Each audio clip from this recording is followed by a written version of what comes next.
आप सभी साथियों को जय श्री श्याम। दोस्तों, हम 1857 की क्रांति का अध्ययन कर रहे हैं। कल के वीडियो में 1857 की क्रांति की पृष्ठभूमि के बारे में अध्ययन किया हमने, और अपना यहाँ मुख्य उद्देश्य 1857 क्रांति और राजस्थान है। लेकिन इससे पहले क्रांति से जुड़ी हुई कुछ घटनाएं थी, कुछ मुद्दे थे, कुछ कारण थे, कुछ फैक्ट थे जिनके बारे में हमने अध्ययन किया है। इसी कड़ी को आगे बढ़ाते हुए एक छोटा सा पार्ट आप और देख लीजिए। इसमें क्रांति के स्थल और नेतृत्वकर्ता, भारत में क्रांति के स्थल और नेतृत्वकर्ता, ये और देखेंगे। उसके बाद अपन राजस्थान में क्रांति की जो घटनाएं हैं, क्रांति से पहले क्या घटनाएं थी, राजस्थान में मराठों पिंडारियों के आने के दौरान कौन सी घटनाएं घटित हुई, उन सभी पे डिटेल से चर्चा करेंगे। इससे पहले आप एक पार्ट और देख लीजिए, स्थल एवं नेतृत्वकर्ता। स्थान और नेतृत्वकर्ता।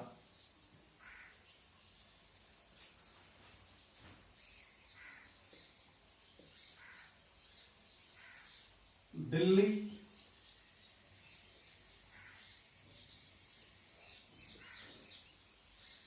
कानपुर,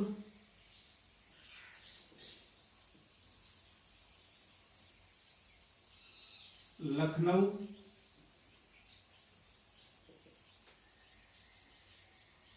झांसी,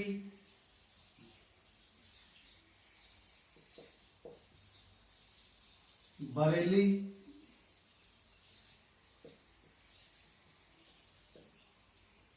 फैजाबाद,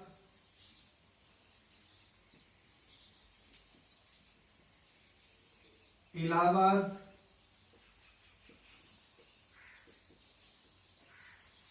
हरियाणा,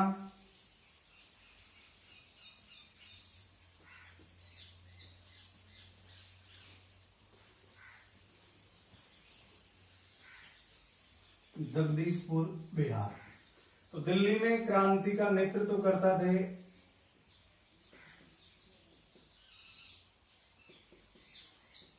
बहादुर शाह जफर व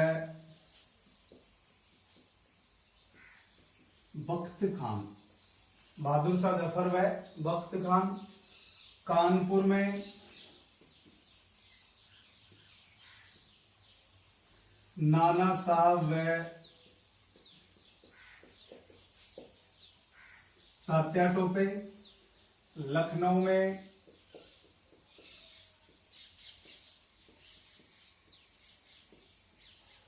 बेगम हजरत महल। झांसी में लक्ष्मीबाई। बरेली में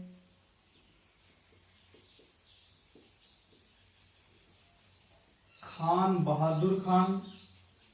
फैजाबाद में मौलवी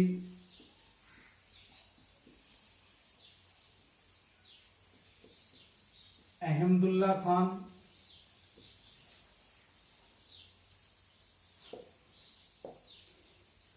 इलाहाबाद में लियाकत अली।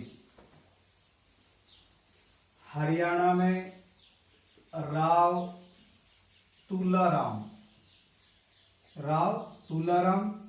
और जगदीशपुर बिहार में कंवर सिंह या कुंवर सिंह। दोस्तों, ये क्रांति के स्थान और कुछ नेतृत्व करता है। दिल्ली में बहादुर शाह जफर और बख्त खान। कानपुर में नाना साहब और तात्या टोपे। लखनऊ में बेगम हजरत महल। झांसी में लक्ष्मीबाई। बरेली में खान बहादुर खान। फैजाबाद में मौलवी अहमदुल्ला खान। इलाहाबाद में लियाकत अली। हरियाणा में राव तुलाराम और जगदीशपुर बिहार में कुंवर सिंह। तो दोस्तों, एक बार इसका स्क्रीनशॉट ले लीजिए। इसके बाद हम बात करते हैं 1857 की क्रांति और राजस्थान।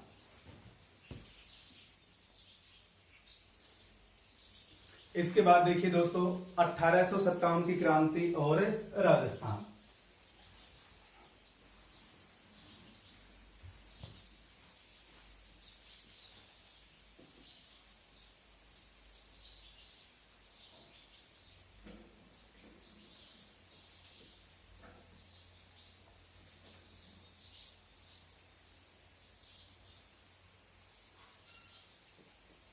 1857 की क्रांति और राजस्थान। देखिए दोस्तों, राजस्थान में क्रांति का अध्ययन करने से पहले हमें मराठा और पिंडारी जाति के बारे में थोड़ी सी चर्चा करनी पड़ेगी। मराठा और पिंडारी जाति, इन दोनों का मुख्य कार्य लूटपाट करना होता था। जैसे मराठों का संबंध महाराष्ट्र से था, मराठों का संबंध महाराष्ट्र से, और पिंडारी जाति का संबंध था अफगानिस्तान से। पिंडारी जाति का संबंध अफगानिस्तान से और मराठों का संबंध महाराष्ट्र से था। पिंडारी जाति के प्रमुख नेता हुए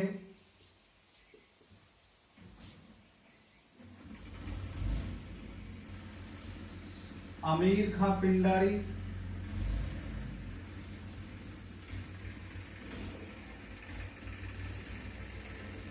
करीम खां,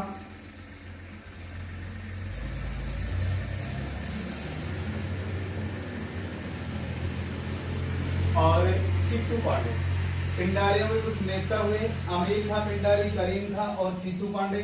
अगर मराठों की बात करें, मराठों के प्रसिद्ध नेता हुए शिवाजी। दोस्तों, मराठों के प्रसिद्ध नेता कौन थे? शिवाजी। और ये जो मराठे थे, मराठे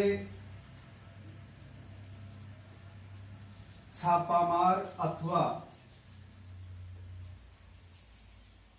गुरिल्ला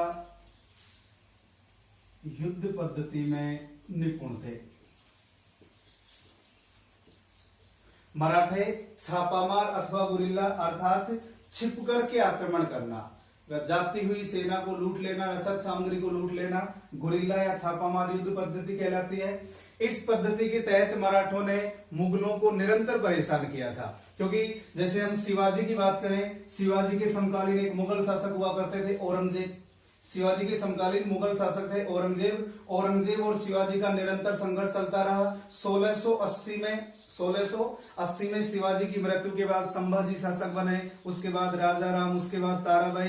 तो मराठों का मुगलों के साथ निरंतर संघर्ष चलता रहा।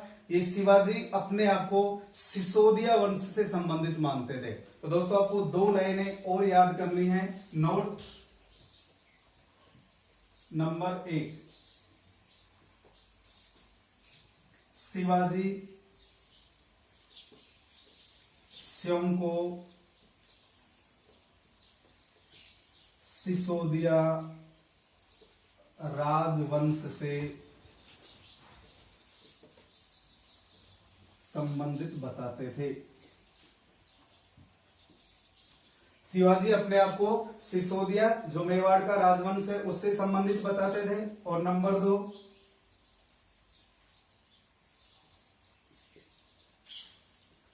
वीर विनोद के लेखक कवि राजा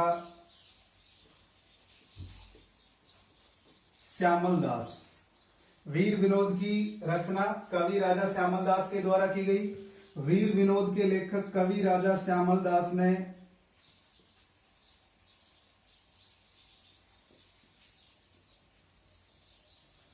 शिवाजी के दादाजी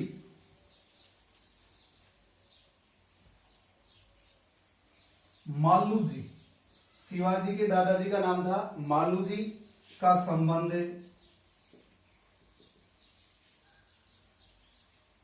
मेवाड़ से बताया था। एक बार दोबारा देखिए दोस्तों, राजस्थान में क्रांति का अध्ययन करने से पहले, राजस्थान में क्रांति से पहले की जो पृष्ठभूमि है उसका अध्ययन कर रहे हैं। एक तो मराठा और एक है पिंडारी।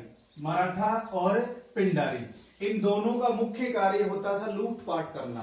पिंडारी अफगानिस्तान से थे, इनके नेता हुए अमीर खां पिंडारी, करीम खान, चीतू पांडे, और मराठों के प्रसिद्ध नेता हुए शिवाजी। लेकिन राजस्थान में जो गतिविधियां होंगी वो इन्हीं के वंशजों के बाद की गतिविधियां होंगी। ये केवल एक सामान्य चर्चा कर रहे हैं, अभी हम केवल सामान्य चर्चा कर रहे हैं, इसका क्रांति से कोई लेना देना नहीं है। शिवाजी अर्थात मराठे छापामार अथवा गुरिल्ला युद्ध पद्धति में निपुण थे। शिवाजी अपने आप को सिसोदिया राजवंश से संबंधित बताते हैं, और वीर विनोद के लेखक कवि राजा श्यामल दास ने शिवाजी के दादाजी मालू जी का संबंध मेवाड़ से बताया था। तो दोस्तों एक बार इसका स्क्रीनशॉट ले लीजिए।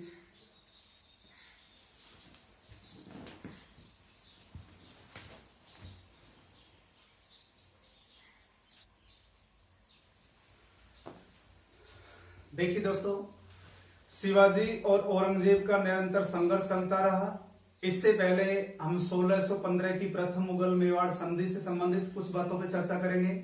जैसे शिवाजी के बारे में अगर हम बात करें, शिवाजी का दमन करने के लिए औरंगजेब के द्वारा मिर्जा राजा जयसिंह को भेजा गया था।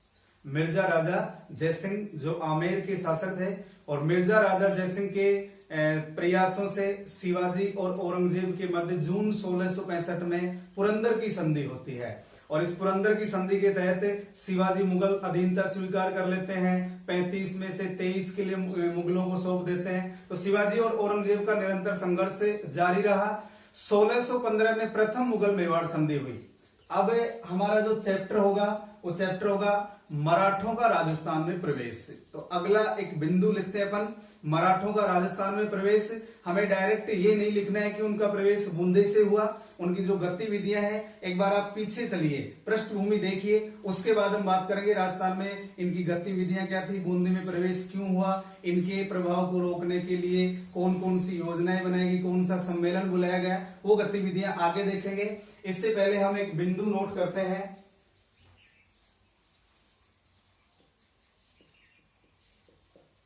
मराठों का राजस्थान में प्रवेश।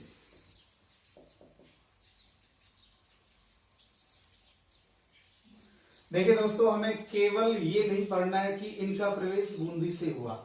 मराठों का हस्तक्षेप पहली बार प्रत्यक्ष रूप से बूंदी में हुआ। इससे पहले की जो घटनाएं हैं उन घटनाओं का अध्ययन करने जा रहे हैं। तो आप शुरू से देखिए, थोड़ा सा डिफिकल्ट है, लेकिन अगर आप निरंतर इस वीडियो को 2 बार 4 बार देखेंगे तो शायद ये क्लियर हो जाएगा, कोई समस्या नहीं आएगी।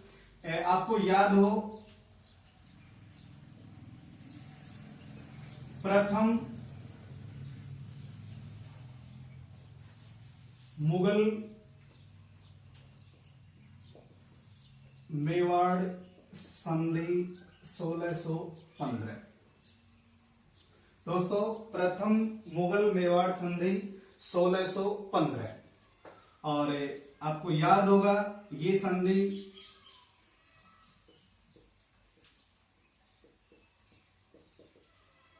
अमर सिंह प्रथम व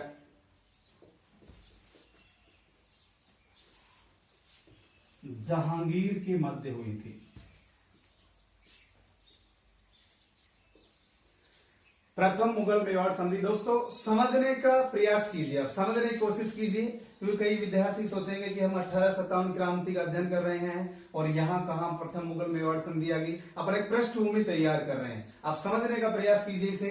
प्रथम मुगल मेवाड़ संधि 1615 अमर सिंह प्रथम और जहांगीर के मध्य हुई। इस संधि के पश्चात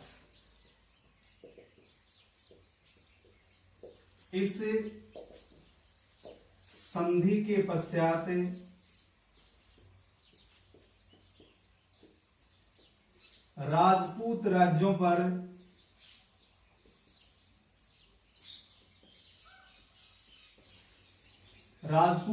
पर मुगलों का प्रभाव स्थापित हो गया।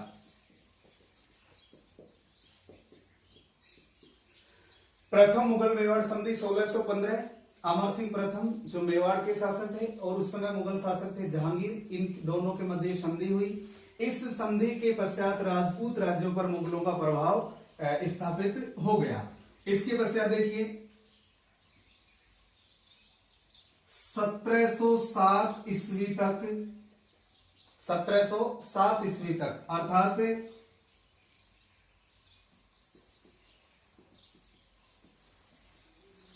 औरंगजेब के समय तक राजपूत राज्यों पर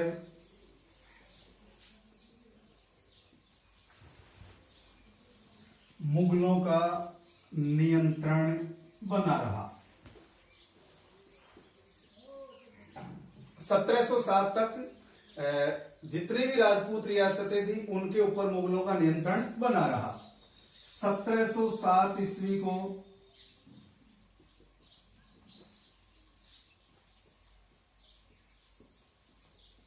अहमदनगर महाराष्ट्र, अहमदनगर में औरंगजेब का देहांत हो गया।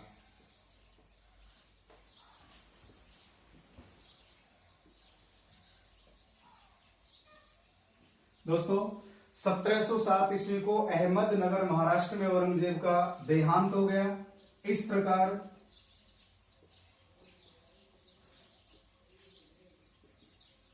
मुगल केंद्रीय शक्ति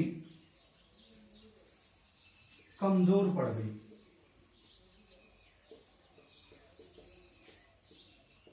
जैसे ही औरंगजेब का देहांत हुआ, मुगल केंद्रीय शक्ति कमजोर पड़ गई। एक बार दोबारा देखिए, हमारा बिंदु है मराठों का राजस्थान में प्रवेश, लेकिन हम डायरेक्ट प्रवेश की गतिविधियां नहीं देख रहे हैं कि उनका हस्तक्षेप बूंदी से शुरू हुआ। हमें पृष्ठभूमि का वर्णन कर रहे हैं, पृष्ठभूमि को तैयार कर रहे हैं।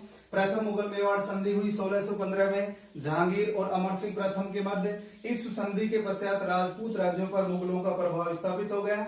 यह प्रभाव 1707 तक बना रहा, क्योंकि 1707 में औरंगजेब का देहांत हुआ, तो उनकी मृत्यु के समय तक मुगलों का प्रभाव बना रहा।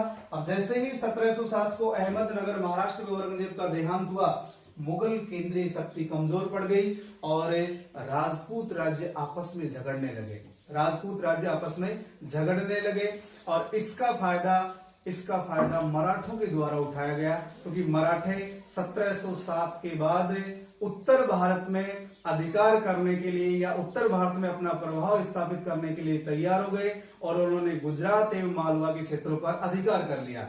गुजरात और मालवा के क्षेत्रों पर अधिकार करने के साथ साथ मालवा की सीमा के निकट जो भी राजपूत रियासतें थी वहां उन्होंने आक्रमण करना शुरू कर दिया। तो दोस्तों एक बार इसका स्क्रीनशॉट लीजिए, तो उसके बाद अपन कंटिन्यू चर्चा कर रहे हैं।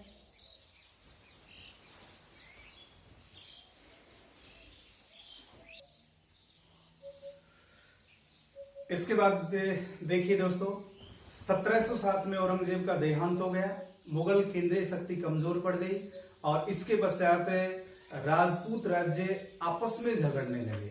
राजपूत राज्यों में परस्पर संघर्ष शुरू हो गया और 1707 ईस्वी के बाद दक्षिण में मराठों का प्रभाव पुनः स्थापित हुआ। अब मराठे दक्षिण के अलावा उत्तरी भारत में अधिकार करने के लिए आतुर होने लगे। उन्होंने गुजरात और मालवा के क्षेत्रों पर अधिकार कर लिया। तो एक बार इनको अपन नोट कर लेते हैं। इस प्रकार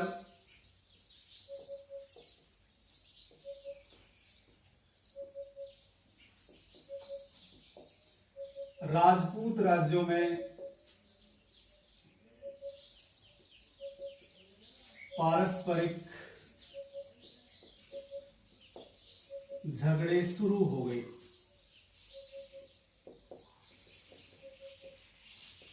पारस्परिक संघर्ष झगड़े शुरू हो गए। 1707 ईस्वी के बाद मराठों ने दक्षिण में अपनी गतिविधियां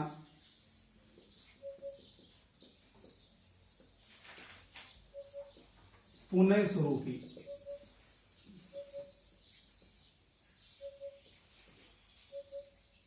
दक्षिण में अपनी गतिविधियां पुनः शुरू कर दी। इसके पश्चात मराठों ने मालवा व गुजरात पर आक्रमण किया। मालवा व गुजरात पर आक्रमण कर दिया और मालवा के निकट जो राजपूत राज्य थे उन पर भी आक्रमण करने लगे। मालवा के निकट स्थित राजपूत राज्यों पर आक्रमण करने लगे। अब राजपूत राजाओं का आपस में जो संघर्ष चल रहा था, उस संघर्ष के बाद मराठों को राजस्थान में अपनी गतिविधियां पैदा करने का अवसर मिल गया।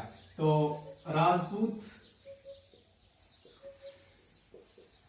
राजपूत राज्यों के परस्पर झगड़ों ने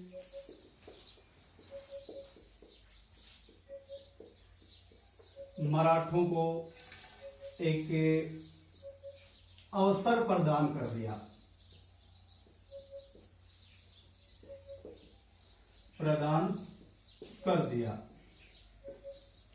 1711 में 1711 ईस्वी में मराठों ने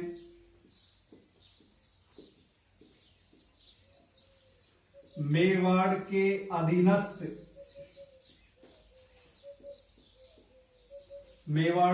अधीनस्थ क्षेत्रों से प्रथम बार धन वसूल किया।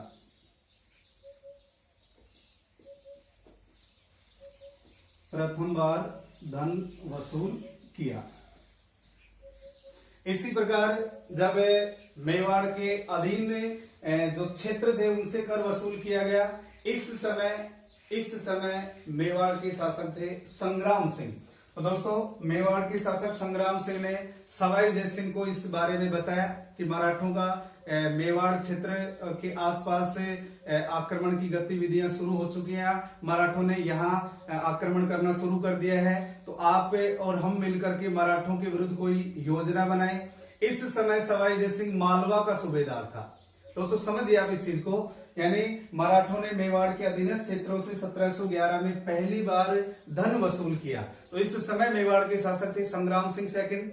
संग्राम सिंह सेकंड को इस बात की चिंता हो गई और उन्होंने यह सूचना जयपुर के शासक सवाई जयसिंह को दी। सवाई जयसिंह 1713 से 1717 तक इस समय मालवा के सूबेदार थे और सवाई जयसिंह ने मेवाड़ एवं अन्य राजपूत राजाओं के साथ मिलकर मराठों का दमन किया, मराठों को या मराठों से अपनी रियासत को, अपने राज्य को बचाने का प्रयास किया। लेकिन इसी समय बूंदी में उत्तराधिकारी प्रश्न को लेकर जयपुर और बूंदी में संघर्ष हो गया और इस संघर्ष के दौरान मराठों को राजस्थान में प्रत्यक्ष रूप से प्रवेश करने का अवसर प्राप्त हो गया।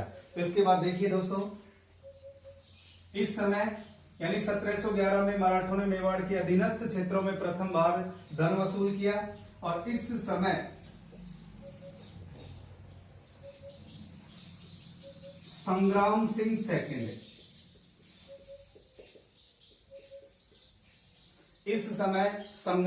सेकंड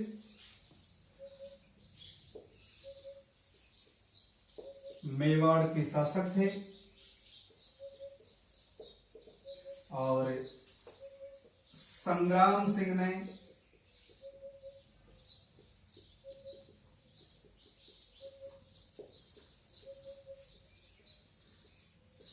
जयपुर के शासक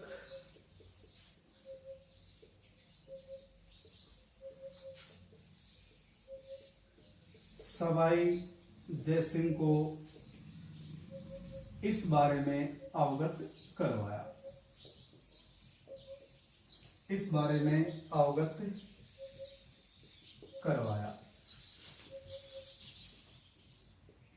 तो दोस्तों, इस समय सवाई जयसिंह मालवा के सूबेदार थे। सवाई जयसिंह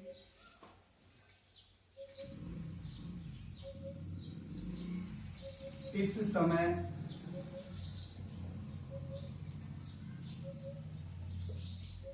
मालवा के सूबेदार थे, अर्थात 1713 से 1717 तक मालवा के सूबेदार रहे।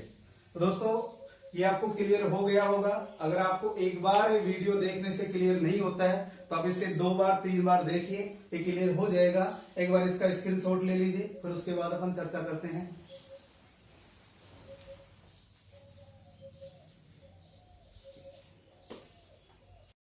दोस्तों मराठों ने मेवाड़ के अधीनस्थ जो क्षेत्र थे उनसे 1711 में पहली बार धन वसूल किया। इस समय मेवाड़ के शासक संग्राम सिंह सेकंड थे। संग्राम सिंह सेकंड ने एक पत्र लिखा। इस समय जयपुर के शासक थे सवाई जय सिंह, उन्हें पत्र लिखा कि मराठों से हमें सुरक्षा चाहिए, हम मिलकर के मराठों का मुकाबला करेंगे। इस समय सवाई जय सिंह मालवा के सूबेदार हुआ करते थे, तो उन्होंने मेवाड़ एवं अन्य राजपूत राज्यों के साथ मिलकर मराठों का दमन कर दिया था। तो दोस्तों कंटिन्यू देखिए। सवाई जय सिंह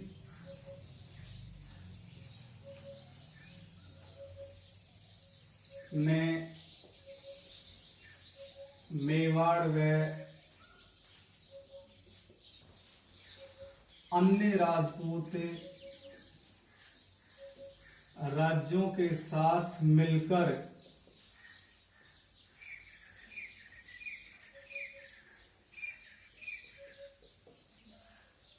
मराठों का दमन किया। लेकिन 1730 में बुद्ध सिंह का देहांत होगा, अभी उसकी अपन चर्चा करेंगे। क्योंकि मराठों को राजस्थान में हस्तक्षेप करने का अवसर कब मिला? बूंदी उत्तराधिकार प्रश्न पर। बूंदी उत्तराधिकार प्रश्न को लेकर राजस्थान में मराठों की गतिविधियां प्रारंभ होंगी। तो इसके बाद बूंदी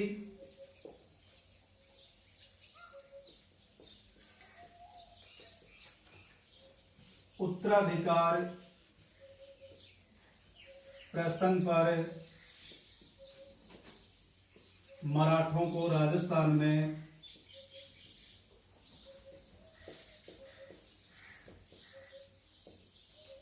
हस्तक्षेप करने का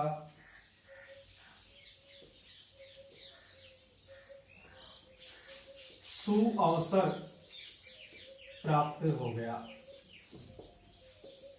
तो दोस्तों राजस्थान में मराठों का सर्वप्रथम हस्तक्षेप कहां होगा? बूंदी से। इसके बारे में आप थोड़ा सा समझ लीजिए।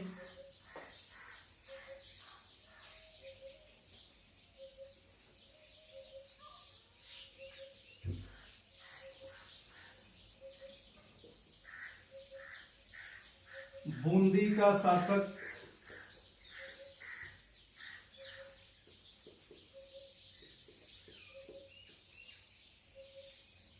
बुद्ध सिंह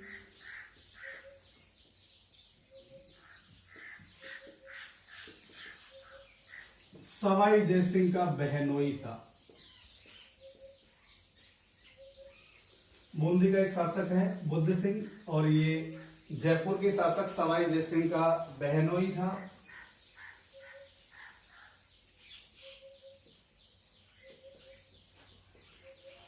बुद्ध सिंह ने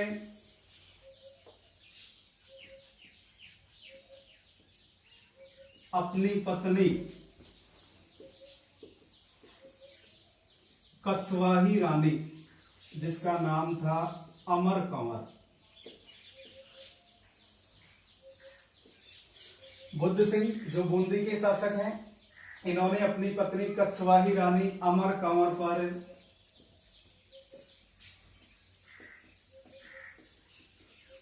दुष्चरित्रता का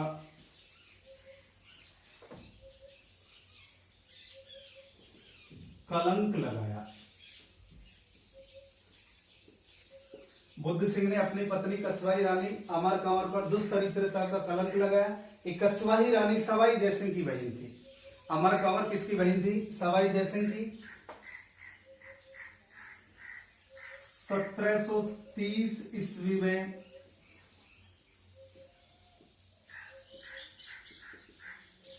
बुद्ध सिंह बूंदी से बाहर गया हुआ था। 1730 की बात है। बूंदी के शासक है बुद्ध सिंह। बुद्ध सिंह बूंदी से बाहर गए हुए थे।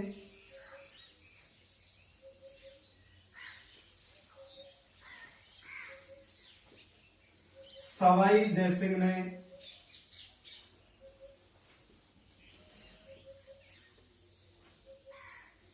करवड़ के सामंत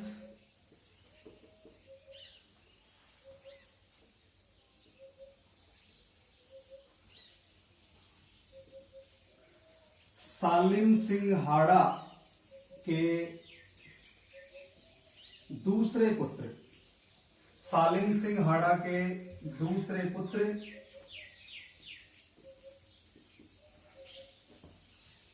दलेल सिंह को बूंदी का शासक बना दिया।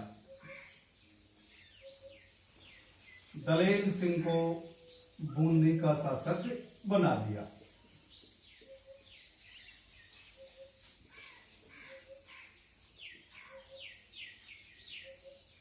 सत्रह सौ 1730 में ही बुद्ध सिंह का देहांत हो गया था।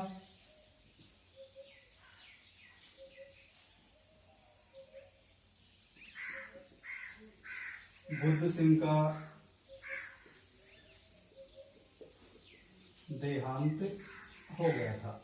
तो एक बार दोबारा देखिए दोस्तों, सवाई जयसिंह ने मेवाड़ व अन्य राजपूत राज्यों के साथ मिलकर मराठों का दमन कर दिया था, लेकिन बूंदी उत्तराधिकार प्रसंग पर मराठों को राजस्थान में हस्तक्षेप करने का शुभ अवसर प्राप्त हो गया। इस समय बूंदी के शासक हुआ करते थे बुद्ध सिंह। बुद्ध सिंह आमेर की राजा सवाई जयसिंह के बहनोई थे। बुद्ध सिंह ने अपनी पत्नी कछवाही रानी अर्थात अमर कंवर, जो सवाई जयसिंह की बहन थी, इस पर दुष्चरित्रता का कलंक लगा दिया। तो 1730 ईस्वी में बुद्ध सिंह बूंदी से बाहर गया हुआ था। सवाई जयसिंह ने करवड़ के सामंत सालिम सिंह हाड़ा के दूसरे पुत्र दलेल सिंह को बूंदी का शासक बना दिया। 1730 में ही बुद्ध सिंह का देहांत हो गया। इसके बाद की घटनाएं देखेंगे, एक बार इसका स्क्रीनशॉट ले लीजिए।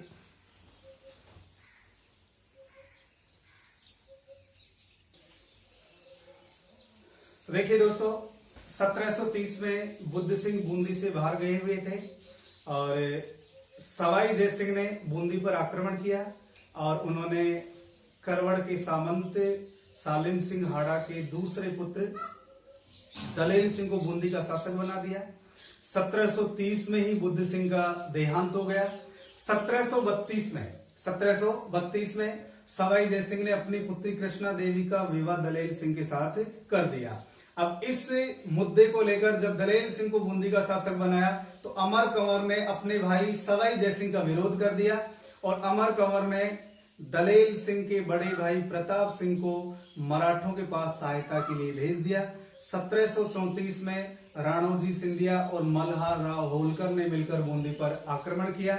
अमर कंवर ने मल्हार राव होलकर को राखी भेजकर उसे अपना भाई बनाया और मराठों के आक्रमण के पश्चात दलेल सिंह को गद्दी से हटाया गया और अमर कंवर के कहने पर उम्मेद सिंह को बूंदी का शासक बना दिया गया। दलेल सिंह को हटाकर उम्मेद सिंह को बूंदी का शासक बना दिया गया। लेकिन जैसे ही मराठे वापस दक्षिण गए, सवाई जयसिंह ने पुनः दलेल सिंह को शासक बना दिया। तो इन गतिविधियों के आधार पर अपन कह सकते हैं कि मराठों का प्रत्यक्ष रूप से प्रवेश कहां से हुआ, बूंदी से। तो इनके बारे में 2-4 जो बिंदु हैं उनको और नोट कर लेते हैं अपन। 1732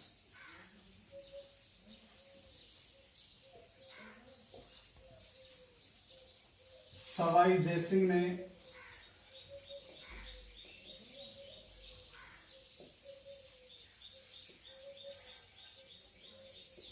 अपनी पुत्री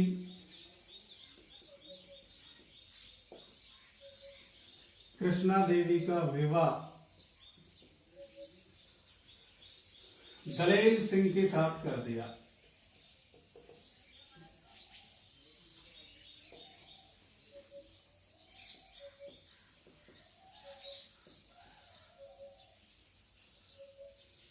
अमर कंवर ने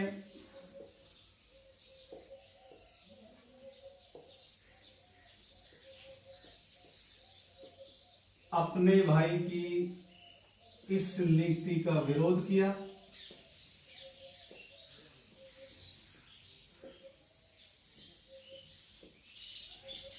क्योंकि अमर कंवर उम्मेद सिंह को शासक बनाना चाहती थी। बुद्ध सिंह के पुत्र अमर कंवर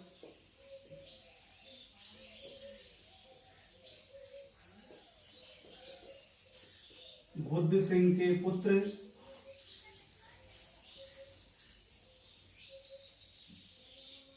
उम्मेद सिंह को बूंदी का शासक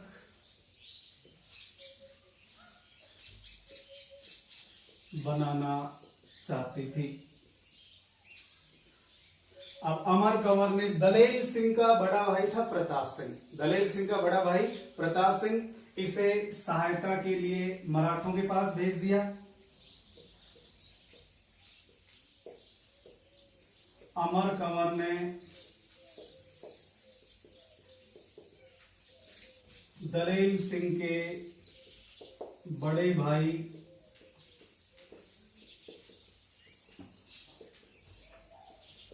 प्रताप सिंह को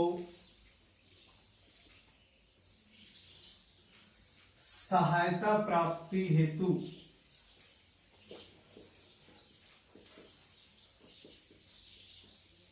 दक्षिण में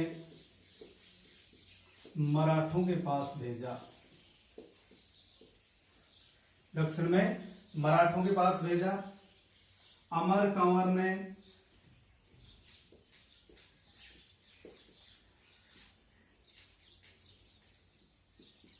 राखी भेजकर राव होलकर, मराठा सरदार है, राव होलकर को अपना भाई बनाया, अपना भाई बनाया। इस प्रकार 1734 में राणोजी सिंधिया, 1734 में राणोजी सिंधिया व मल्हार राव होलकर ने या मल्हार राव होलकर की मराठा सेना ने बूंदी पर आक्रमण कर दिया।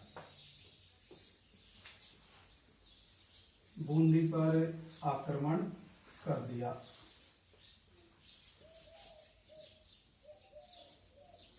अब इन्होंने बूंदी पर आक्रमण किया और दलेल सिंह के स्थान पर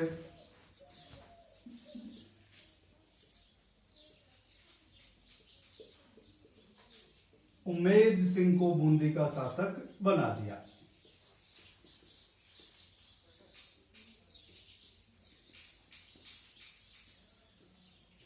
तो मराठों ने दलेल सिंह को गद्दी से हटाया और उसके स्थान पर अमर कंवर के कहने पर उम्मेद सिंह को शासक बना दिया।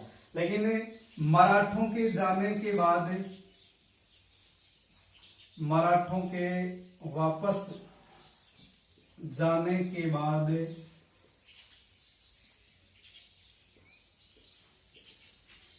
जयसिंह ने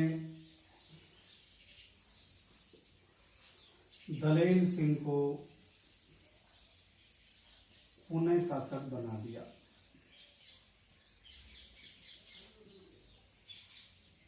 तो दोस्तों, अब पुनः बूंदी का शासक कौन बन चुका है? दलेल सिंह। इस प्रकार सवाई जयसिंह की गतिविधियों की वजह से, हस्तक्षेप की नीति की वजह से मराठों का राजस्थान में प्रत्यक्ष रूप से प्रवेश हुआ। और मराठों का प्रवेश कहां से हुआ? बूंदी से। अब सवाई जयसिंह को इस बात की चिंता सताने लगी कि मराठों का राजस्थान में प्रभाव बढ़ सकता है, क्योंकि मराठी छापामार अथवा गुरिल्ला युद्ध पद्धति में निपुण थे। लूटमार की गतिविधियां करना इनका मुख्य पेशा था। इसीलिए सवाई जयसिंह ने मराठों से सुरक्षा के लिए एक सम्मेलन बुलाने का मुद्दा रखा। एक सम्मेलन बुलाया गया और उस सम्मेलन का नाम था हुरडा सम्मेलन। तो दोस्तों, इसके बाद हम कौन से टॉपिक पे चर्चा करेंगे? हुरडा सम्मेलन, जो 17 जुलाई 1734 को भीलवाड़ा में हुआ। एक बार इसका स्क्रीनशॉट ले लीजिए।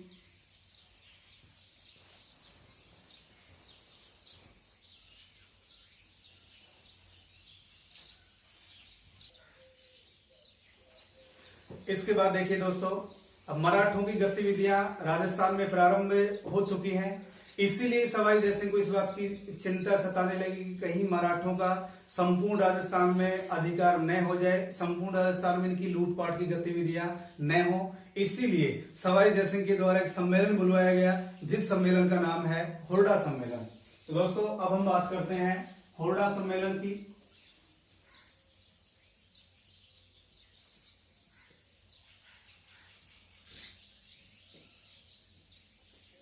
हुरडा सम्मेलन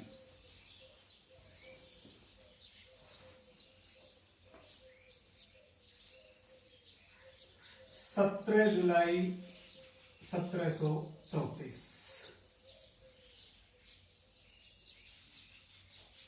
हुरडा सम्मेलन 17 जुलाई 1734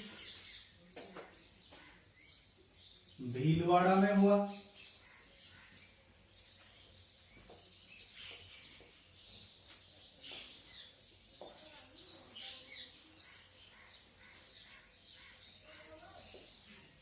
हुरडा सम्मेलन भीलवाड़ा में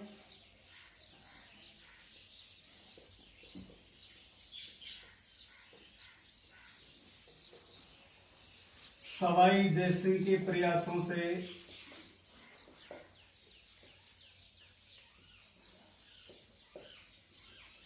यह सम्मेलन आयोजित किया गया।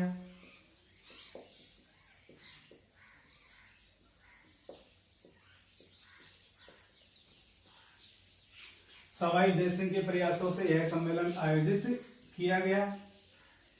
इस सम्मेलन के अध्यक्ष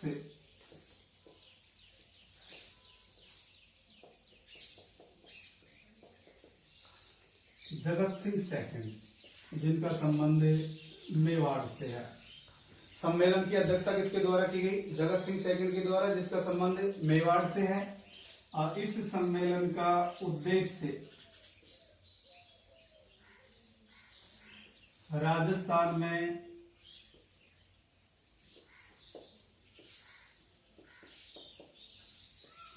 मराठों के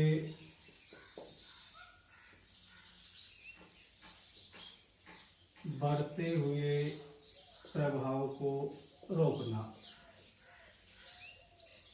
हुरडा सम्मेलन का मुख्य उद्देश्य था राजस्थान में मराठों के बढ़ते हुए प्रभाव को रोकना।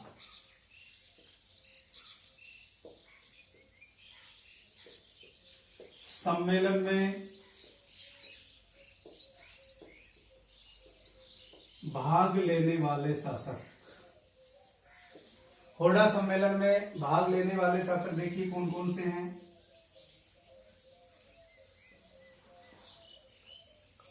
जयपुर का शासक है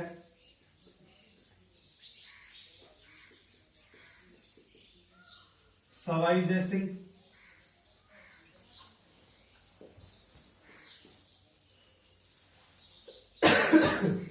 मेवाड़ के शासक हैं जगत सिंह सेकंड।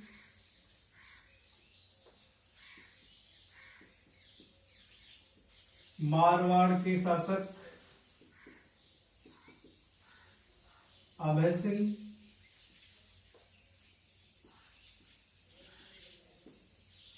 बीकानेर के शासक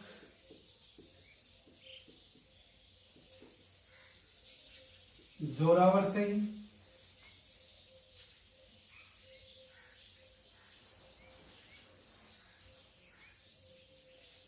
किशनगढ़ के शासक राज सिंह।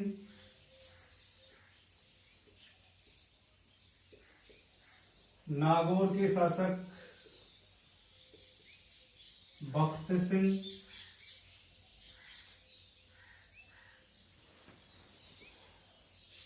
करौली के शासक थे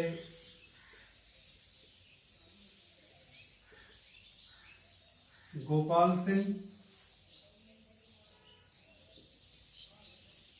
कोटा के शासक दुर्जन साल।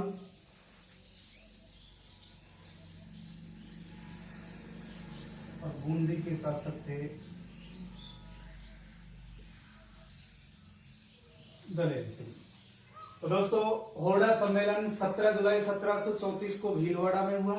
होड़ा सम्मेलन सवाई जयसिंह के प्रयासों से आयोजित किया गया। इस सम्मेलन की अध्यक्षता मेवाड़ के शासक जगत सिंह सेकंड के द्वारा की गई। इस सम्मेलन का उद्देश्य राजस्थान में मराठों के बढ़ते हुए प्रभाव को रोकना था। सम्मेलन में भाग लेने वाले कौन कौन से शासक थे? जयपुर के शासक सवाई जयसिंह, मेवाड़ के जगत सिंह सेकंड, मारवाड़ का अभय सिंह, बीकानेर का जोरावर सिंह, किशनगढ़ का राज सिंह, नागौर का भक्त सिंह, करौली का गोपाल सिंह, कोटा का दुर्जन साल और बूंदी का दलेल सिंह। तो दोस्तों एक बार इसका स्क्रीनशॉट ले लीजिए।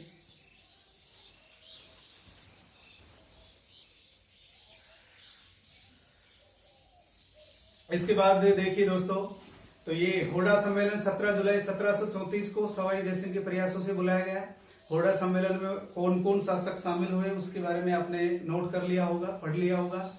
अब इस सम्मेलन में कुछ बिंदु रखे गए। इस सम्मेलन में कुछ बिंदु रखे गए।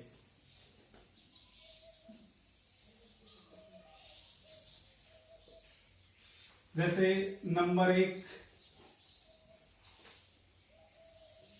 सभी राजा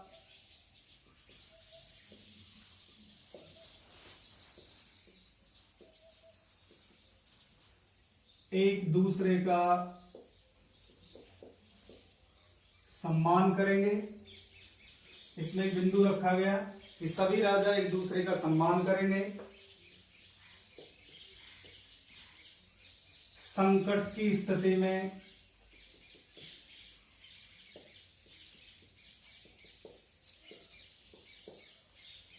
एक दूसरे का सहयोग करेंगे। संकट की स्थिति में एक दूसरे का सहयोग करेंगे। नंबर 3,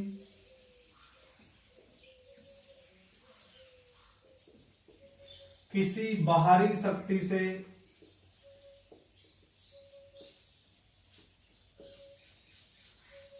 समझौता नहीं किया जाएगा।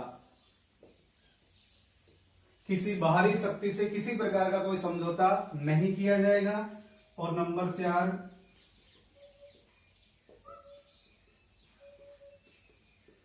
वर्षा काल समाप्त होने के बाद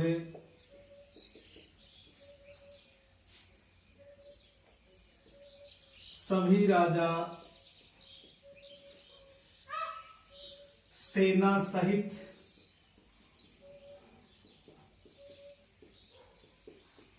रामपुरा में उपस्थित होंगे।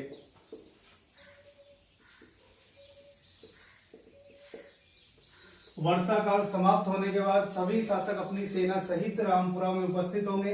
यदि राजा किसी कारण से उपस्थित नहीं हो पाता तो युवराज को सेना देकर भेज सकता है। लेकिन इस महत्वपूर्ण बिंदु पर किसी भी राजा ने कोई प्रयास नहीं किया।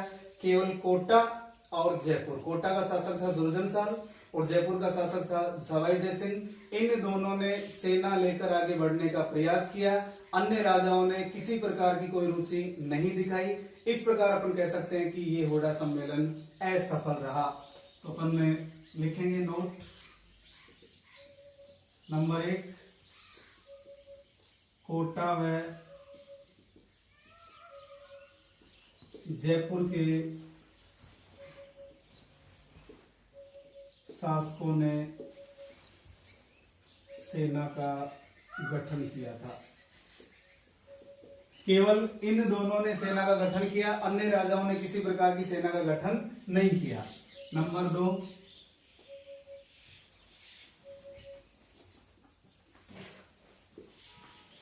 होड़ा सम्मेलन असफल रहा।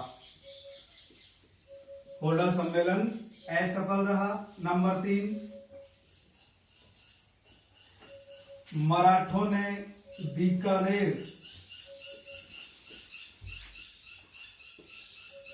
व जैसलमेर पर आक्रमण नहीं किया था।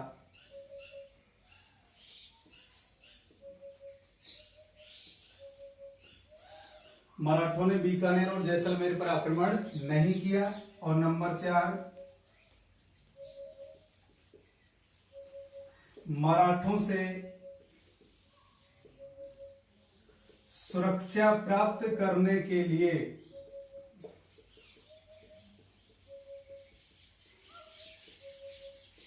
राजपूत राजाओं ने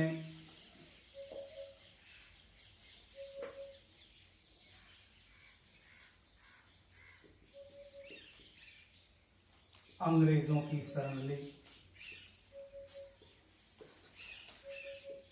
मराठों से सुरक्षा के लिए राजपूत राजाओं ने अंग्रेजों की शरण ले ली, अर्थात अब अंग्रेजों के साथ संधियां की जाएंगी। यद्यपि जो सहायक संधियां हैं वो 1817 1818 में प्रारंभ होंगी, लेकिन इससे पहले भरतपुर, अलवर, जयपुर आदि रियासतों द्वारा 1803 में ही अंग्रेजों के साथ संधियां कर ली जाएंगी। इन्हीं संधियों की बदौलत, इन्हीं संधियों के बाद राजस्थान की अधिकांश राजपूत रियासतें क्रांति में अंग्रेजों का साथ देंगी, न कि क्रांतिकारियों का। तो दोस्तों, ये होडा सम्मेलन से संबंधित कुछ महत्वपूर्ण बिंदु थे। तो आज क्रांति में इतना ही, बाकी अगला पार्ट हम नेक्स्ट वीडियो में पढ़ेंगे। आप निरंतर वीडियो देखते रहें, निरंतर नोट करते रहें। जय हिंद, जय भारत।